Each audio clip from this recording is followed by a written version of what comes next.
Hello and welcome to the Powering Through YouTube channel. I was asked recently to discuss the method I use when I help athletes warm up.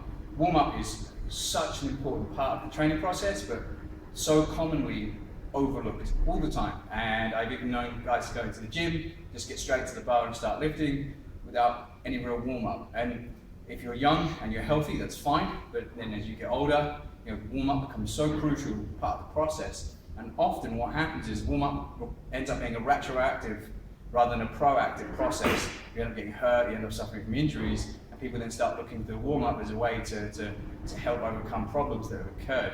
What you need to be is proactive and approach the warm-up in a way that hopefully down the road you won't suffer any problems because you've been taking the steps necessary to make sure you're prepared for your workouts. And we can basically break the warm-up down into 4 steps. First one, often overlooked, is mental preparation. This can be as simple as sitting down, reading your training program, visualizing in your mind what you're going to be doing, and just getting your head right for the training session.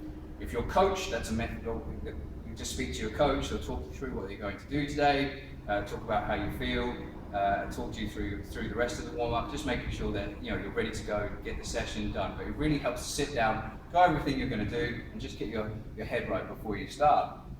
This part's important as well, getting warm.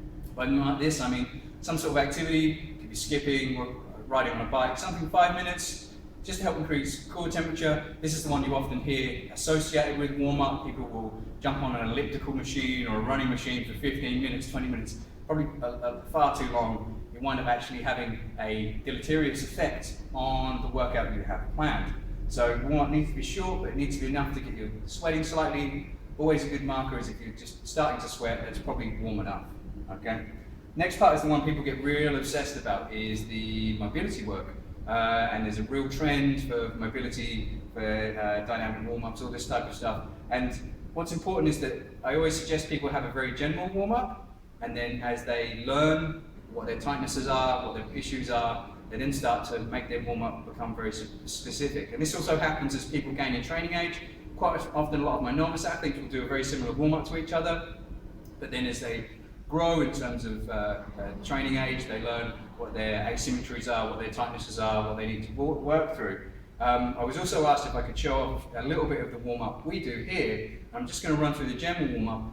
It probably seems similar to other things you've seen. There are bits of Joe DeFranco's Agile 8 in there. There are other bits and pieces I've taken from Eric Cressy and a few other coaches that have taught me over the years. So I'm just going to run through that now. So we generally go from a standing position. We start usually a high knee pull just here. We do that about 10 times each side. This is going to be in brief, just so I'm clear. From there, we'll do a standing march, or a Frankenstein walk as it's also known as.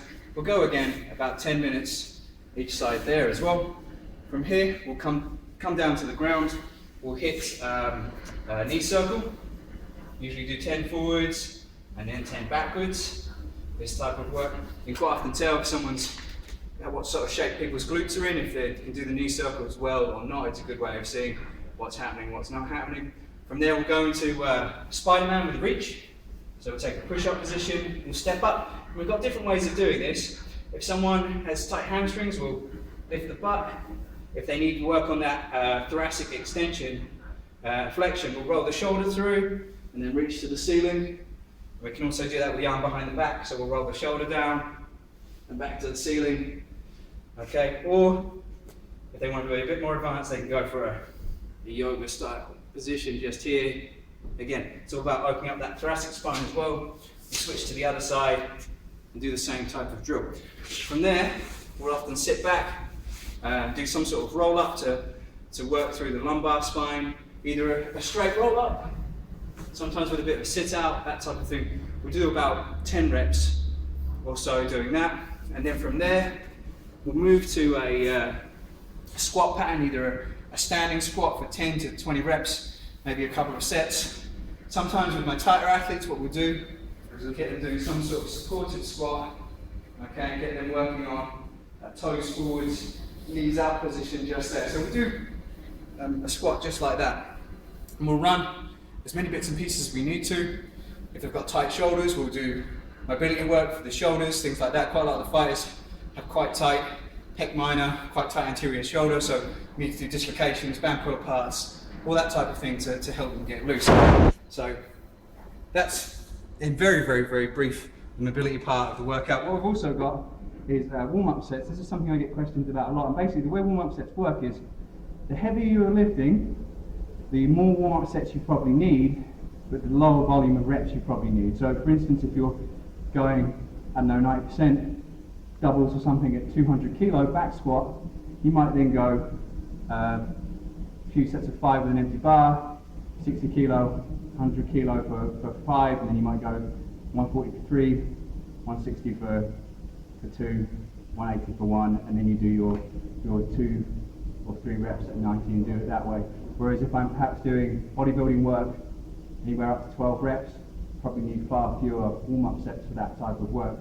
The other thing that we can also do if we're doing power or speed work, what we'll sometimes do is work up to a percentage that's greater for a single than what we're lifting. So if we're doing 50 to 60% work that day, we'll work up to a back squat of about 80. What this does is potentiates the nervous system for that 50 to 60% work we're about to do. So we can manipulate the variables with the way we do our warm-up sets as well. This is generally works really well for heavy work, but obviously yes, if you're doing bodybuilding work on your accessory or assistance movements, obviously far less warm-up sets. I know this is very brief, warm-ups are a pretty broad subject, but I hope this covers just about everything. Thanks for watching.